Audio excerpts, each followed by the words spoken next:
it off, man. All right, in today's episode, we're going to be talking about the biggest fantasy sleepers of 2022. Starting off, I'm gonna let you kick this one off. Who do you got going on first? First off, I'm going to introduce myself. I'm Shane. Left of me, right of you is Blake. You guys already know this.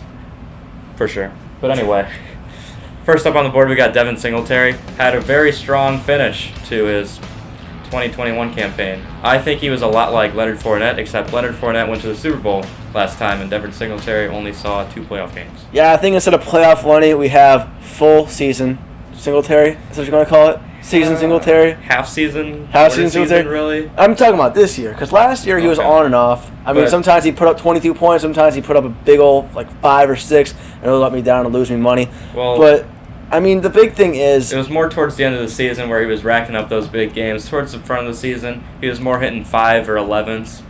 Either or. Yeah, I mean, I really do like this move, drafting Devin Singletary. I mean, what round, where he's available, are you feeling him? It really depends whether Buffalo chooses to draft another quarterback, which has been really talked about recently because the draft's coming up. You mean running back? What did I say? Quarterback. My fault, running back. But if they do draft a running back, that's really going to hurt Singletary's value because it was Zach Moss, Devin Singletary for a while there, and Devin Singletary really seemed to pull away in that race, and Zach Moss has not done anything since. Yeah, absolutely. I mean, Zach Wilson fan. Zach Moss, rather. He was really big within 5-10 yards in the red zone, stuff like that. Then Devin Singletary really proved himself to be the bell cow later in the year, which is where you see those 22-point gains. And fantasy-wise, talking Yahoo, by the way, I don't know what kind of fantasy scoring you guys do. Any, really. Yeah, but the main thing about Devin Singletary, though, in my opinion, it really depends on how much you're tossing the ball with Josh Allen. Because if he's going and he's having a great game, I mean, you've seen earlier in the year him having 42 passing attempts to the game, and Devin Singletary just not really getting much attempts. Well, the thing is that Sean McDermott's offense usually comes about run first. He established the run. And Devin Singletary made most of his opportunities when he got the ball. Towards the end of the season, there were many just highlights of him ripping it off. And I think he could continue to do that because he has the talent, and he's proved it to Sean McDermott, who's gave him that playing time. Yeah, last thing on Devin Singletary, this year I highly expect him to have an 80-20 split as far as percentages go with Zach Moss as far as getting carries like that. I don't think Zach Moss is doing as much this year. Especially it really depends whether they draft a running back. That's really the outlier. I don't know who they draft.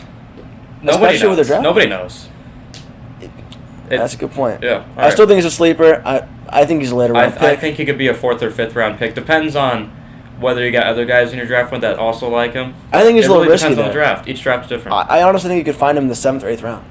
I don't know who you're drafting on because you were talking about Austin Eckler in the 5th round last year. I was not talking about Austin. I wouldn't take your word. Strongly mistaken. I was talking about daily fantasy. All right, moving on from that horse shit. MVS getting a new contract with the Chiefs. This guy has the opportunity, at least, to be a breakout star in Kansas City. He is filling right into the Tyreek Hill role, and I don't think he's going to exactly fill Tyreek's big shoes. Not the speed. No. Well, yeah, he's got the speed, but he doesn't have the hands, as many of us know. He had a few opportunities in Green Bay, caught maybe 3 balls a game. Each ball would be 20 yards plus, though. But that's all he had a chance to, and he was known for drops, so when you're getting 3 targets a game and you're known for drops, that's not great. And the thing is that he was no doubt wide receiver 2, wide receiver 3 in Green Bay. He was wide receiver 3. Yeah, I would say so. Maybe behind Robert Tonyan at some point. I mean that's tight end, but I get what you mean as far as attempts go.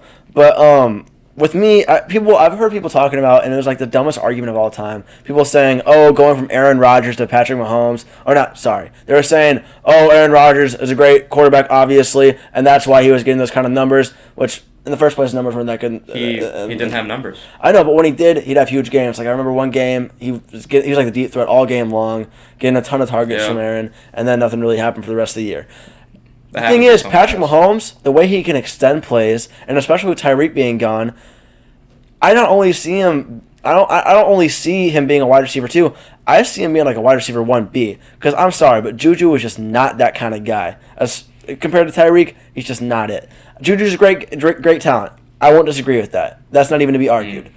But compared to what he was going up against with Devontae Adams and even Allen Lazard, I see him getting way more targets, way more attempts, and, of course, way more fantasy points this year. If you look at the Kansas City just basic offense in the last couple of years, it's been Byron Pringle in the slot, Sammy Watkins in the slot, Usually, Kansas City has not really done anything in the slot, and that's probably where Juju's going to line up this year.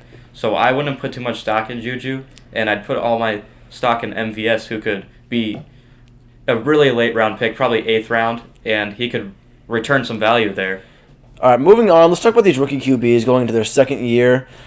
Let's start off with Trevor Lawrence. I mean, it's not a new team, but it's basically a new team. Got a new head coach, Doug Peterson. I don't think he's all that. Doug Peterson's better than Urban Meyer? Way better than Urban Meyer. I'm not going to disagree with that one bit. At least he won a Super Bowl. That is true. I mean, he's got his old buddy, Travis Etienne, off his injury. Still, I think that's the dumbest first-round draft pick in the history of first-round draft picks.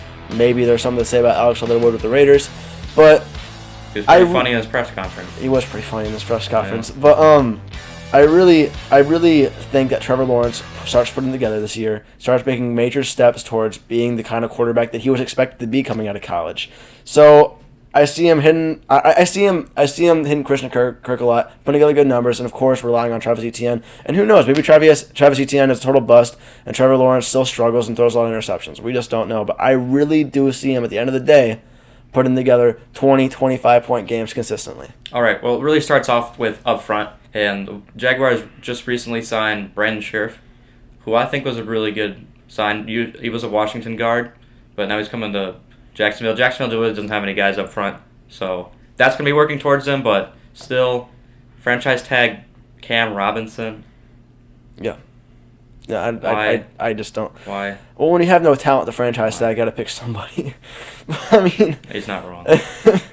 I don't think so many people watching this video don't even know who that is. Yeah, I don't see Trevor Lawrence making that big step. I see him at least progressing from his rookie year, which is not hard. I think there's no doubt he'll progress. He'll progress, but how much? I mean, I think I would not take that gamble. My prediction for Trevor Lawrence this year is 22 touchdowns, 10 interceptions. That's not including rushing TDs. I would not agree with that. I'd say he throws at least 15 interceptions. I could see that too, but the bottom line is that even when he was throwing a ton of interceptions, like his 4-interception game, he was still throwing 4 TDs. He was not throwing TDs. He was. He went a stretch of 7 games without throwing a TD. Before that. Before that. The first stretch, you remember week 1, week 2, week 3. He was throwing TDs. He was all right. He was throwing maybe like 1 or 2 TD. Still, he was putting up. I think it was. What was he averaging? That was kind of the. How many points was he averaging? He was averaging 17 points at the end of the season. Probably 14. 14 was it? Probably lower than that. It wasn't worth a flyer. But my point being is that with the way these fantasy points are working nowadays, I kind of fumbled my words there again, but he can still have 3 interceptions a game as long as he's putting up touchdowns, which he can do. And he also has a rushing ability. Right. He has a rushing ability. I still think he can put up some quality starts in your lineup. All right. I would not take him in the first 4 or 5 rounds, so no doubt. I would not take him, period. But other guys I would take him late. I think he's a good second quarterback option. Rushing quarterbacks are the future of the league, just like Justin Fields and who else? Justin Fields, Trey Lance, Zachary Wilson. Zach Wilson. I think he's a rushing Zach Wilson. There's a group of guys here. We're not gonna put Mac Jones on there because he already played well. He's in his own world. He's decent fantasy wise. We're talking sleepers here.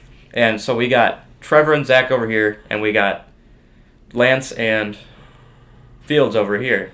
And Davis Mills. Davis Mills, put that on the Trevor Lawrence, Zach Wilson bus. But these guys are just traditional passers, and you're going to have to rely on them to have 300-yard games, while other guys like Trey Lance, they could throw for 100 yards and still have a 20-point fantasy game because of their rushing upside. And that's what I really like about these guys. Yeah, I got to agree with you there. Justin Fields and Trey Lance have that rushing ability that just, in today's world of NFL football and, of course, fantasy football, you just can't pick them over as a pocket passer. And I'm not saying Zach Wilson and all those guys are pocket passers because they have the ability to extend the plays, but we're talking rushing TDs. And at the end of the day, that's way more valuable than somebody. Stats. Absolutely.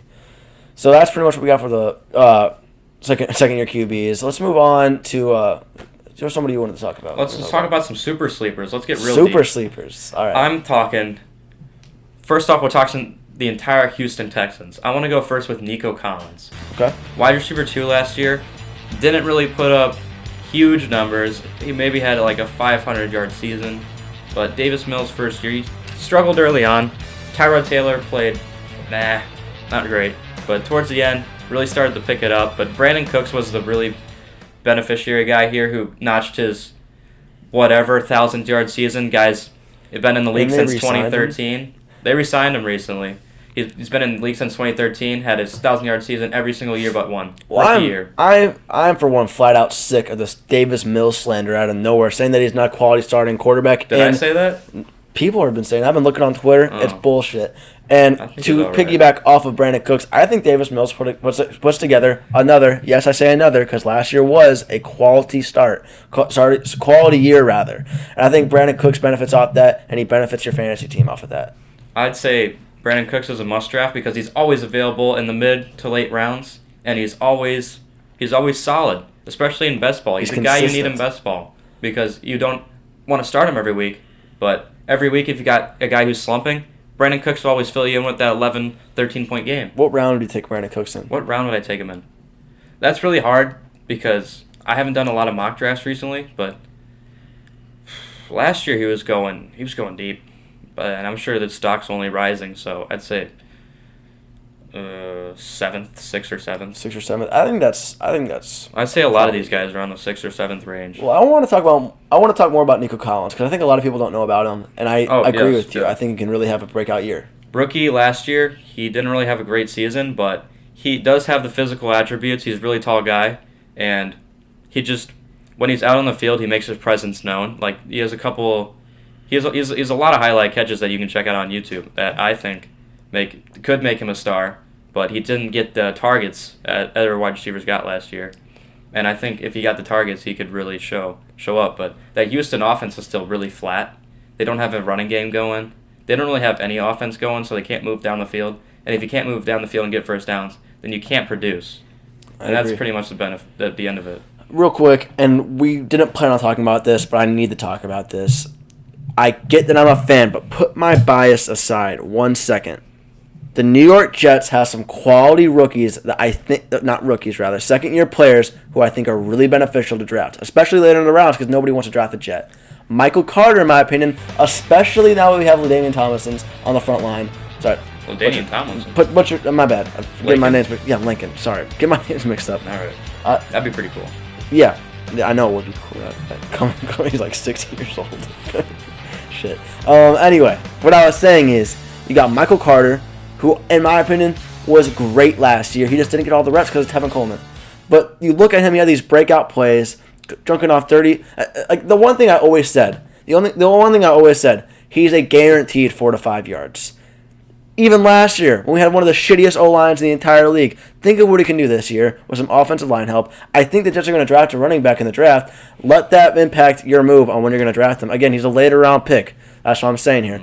But you don't agree with Michael Carter being... Okay, I know you're going to talk about Elijah Moore in a minute. I am going to talk about Elijah Moore in a minute. I don't want to talk about Elijah Moore because the New York offense is full of just duds. But Michael Carter is a real bright spot. I'll agree with you on that. I would draft Michael Carter, but you said he's available in the later rounds, which is not true. I think he is. He's a 3rd to 4th round guy. He just is. I think he's people are really high on Carter. I think his value is 3 to 4 rounds, but I don't think people take him in 3 to 4 rounds. Okay, but fantasy football only matters as much as people value these players. Yes. And people value Michael Carter as a 3rd to 4th round. I haven't heard it as much. I don't know where you've been looking. But Michael Carter, if you look at last year, I've watched a lot of Jets games because I had to hang out with this guy. If you watch Tevin Coleman, the guy couldn't run a football. If you watch Ty Johnson, I'm a fan of Ty Johnson. I like Ty Johnson. I wish he was good, but he's not. He is good. He plays angry, and that's why I like him. Maybe he fumbles the ball every other play. But if you look at Michael Carter, you're saying this guy can run a football. This guy can catch a football. This guy can break off some yards. This guy can make plays. Dude has some of the best ball carrier vision that the Jets have seen in a long time, and I know that's not saying much. But dude has some great ball carrier vision. He just the way he moves. It's like Bruce Lee watching water. It's crazy. I'm so ecstatic for this guy, and I think he's going to be a long-term great player for the New York Jets. I won't even bring up Elijah Moore because I'm happy that you agreed with me on Michael Carter. All right. Moving on, let's talk about our last couple of guys. I know you might not look at him as a sleeper, but I think he has a much better year than he has last year. I'm talking Kyle Pitts. Kyle Pitts was a guy that I thought was going to finish top 3 in tight ends last year, and instead I think Gronk slid right in there, which I didn't see going. I thought Gronk was going to be another old man, but apparently he's not committed to football right now, which I don't understand. After he came off an amazing season, a top 3 tight end season. He just wants to get plastered and hang out with some I guess, man, but he got Brady back. I don't know what he was doing. That's true. But anyway. That's true. I think he comes back in the long run. I'd say Kyle Pitts has a breakout season. He had 1,000 yards last year, but did anyone really notice that? Whenever I saw Kyle Pitts play... He didn't get any touchdowns. He didn't. And whenever I saw Kyle Pitts play, I was thinking, this guy is not doing anything in fantasy. How did he get 1,000 yards? I guess that's the extra week, and anything's possible. All you need is like 50 yards a game now to get 1,000 yards. He just didn't get any touchdown passes. And especially Marcus Mariota, I think he's going to rely on Kyle Pitts a lot. That's a downgrade. I like Marcus Mariota in my opinion. I think he's a downgrade from Matt Ryan, but I think he's a quality quarterback. But the thing about this year is, especially when you're looking at Kyle Pitts, you got to watch and see if the Atlanta Falcons draft a wide receiver. They dropped one of those top 5 guys, those Drake London, Chris Olave. What pick do they have? They got to have a top 10 pick. They're up there. They're like middle of the road. They got to be 7 or 6. Yeah. But maybe they pick wide receiver. I think there's some bigger needs right now they could maybe fill up. But I wouldn't pick Chris Olave. Maybe someone more like Olave, more like Drake London. Whatever. I love Drake London. I like that guy at Arkansas as well. I think he's more of like a Deebo Samuel type. We're not talking about the rookies right now or the draft. We're talking about these sleepers. And I really think that if Atlanta Falcons draft a wide receiver later on, then I think Kyle Pitts is no doubt draft pick in this year. But just like last year with the rookie wide receivers, Jamar Chase went sky high. I never bought the hype. It panned out, but I never bought the hype for one reason. One reason only. Not his preseason drops, but when he dropped his preseason drops. Yeah. You remember that, Blake? Yes, I couldn't. There's no lines on the football, so I can't see it. That's a bust type of quote right there. Busts say shit like that. Then dude just broke records. And then I said, "No way, I'm touching this guy." After he says Jamar's an anomaly, bro. We can't take that and do. He made me eat my words last year. I'll admit it. He made everybody eat their words. I mean, Twitter was just. Well, some people believed in him. Some people did. All right.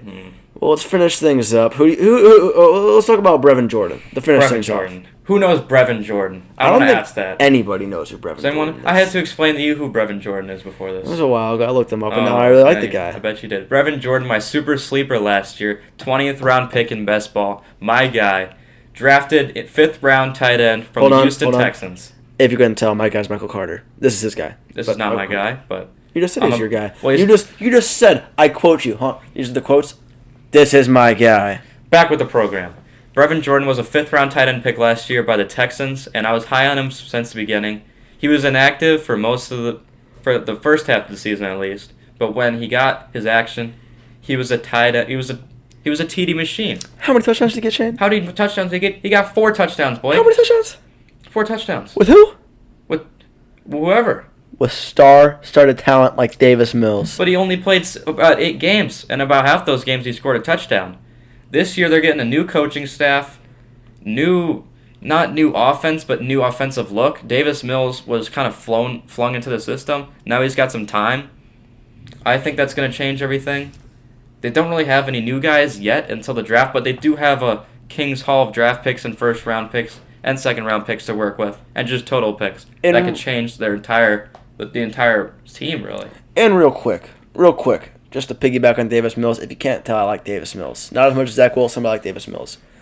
If Nico's in the lineup and he only missed half those games, he was catching that many touchdown passes, full season means a lot more touchdowns for Davis Mills. We're talking about Brevin Jordan, by the way. Oh, did I say Nico? You sure did. Sorry, I'm looking at the board over here. I meant Brevin Jordan. I am sorry. What a bloop right there. I think this guy is going to be available in every best ball draft at the very end, 20th round.